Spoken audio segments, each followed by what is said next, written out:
My name is Mackenzie, and I am arguing that transgender athletes that go from male to female should be allowed to compete competitively.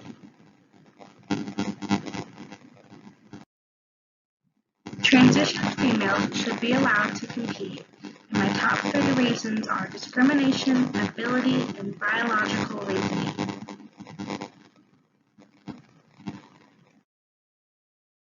Discrimination. The first and most prominent reason that male to female transgenders should be able to participate in the competitive athletics is discrimination. Under the Equality Act of 2010, there are 4 main types of discrimination. 4 types are direct discrimination, indirect discrimination, harassment, and victimization. This example of discrimination would be known as direct discrimination. For example, we do not allow a transition female athlete to compete with women of the same gender, but we allow them to compete with men, which is now the opposite gender. This is letting opposite genders compete for the same goal. Why even separate them by sex at all? Another name for this is sexism, which is a prejudice or discriminated based on sex, especially in the form of discriminating against women. A survey was held, and of 1,000 men surveyed, 72% agreed that women still face gender discrimination nearly every day. This itself proves that women in general before or after transitioning are more likely to be discriminated against. Transgender individuals should not be discriminated against by being forced to compete with a gender in which they do not identify as.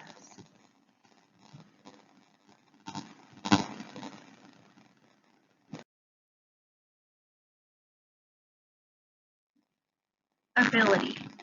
Athletes should be separated by height, weight, and ability, not their gender, since this is the greater determining factors when it comes to athletic ability.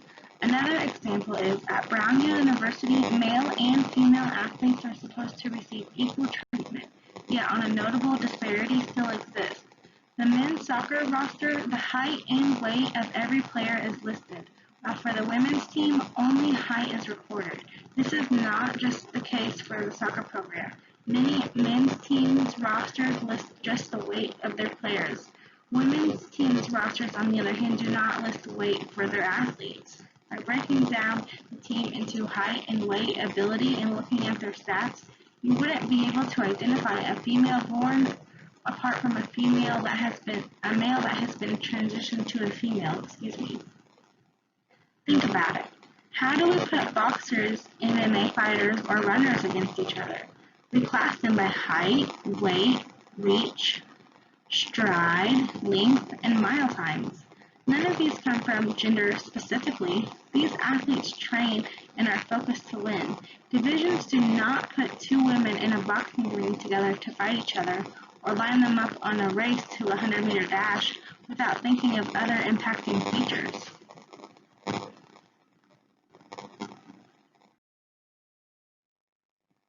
For example, this is a boxing lineup. We see height, we see age, we see reach, and we see their record. This is an example of women that have transitioned aren't going to be going just up against some other random women. They are going to be tailored to go against someone who will be a more equal match for them.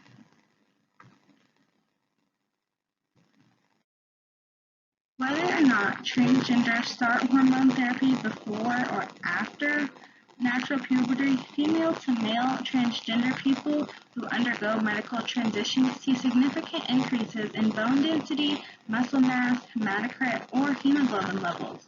While on the other hand, male to female transgender people experience a similar reduction in these areas, making the competition just as fair if they had been born a female.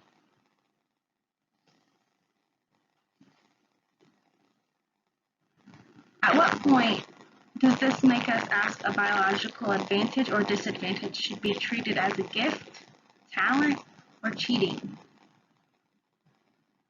Some people go out of their way spending thousands of dollars fixing genotypes of an embryo to give their baby the speed gene.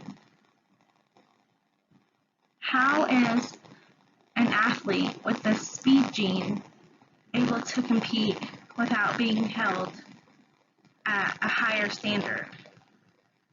How is any of that different than undergoing a sex change?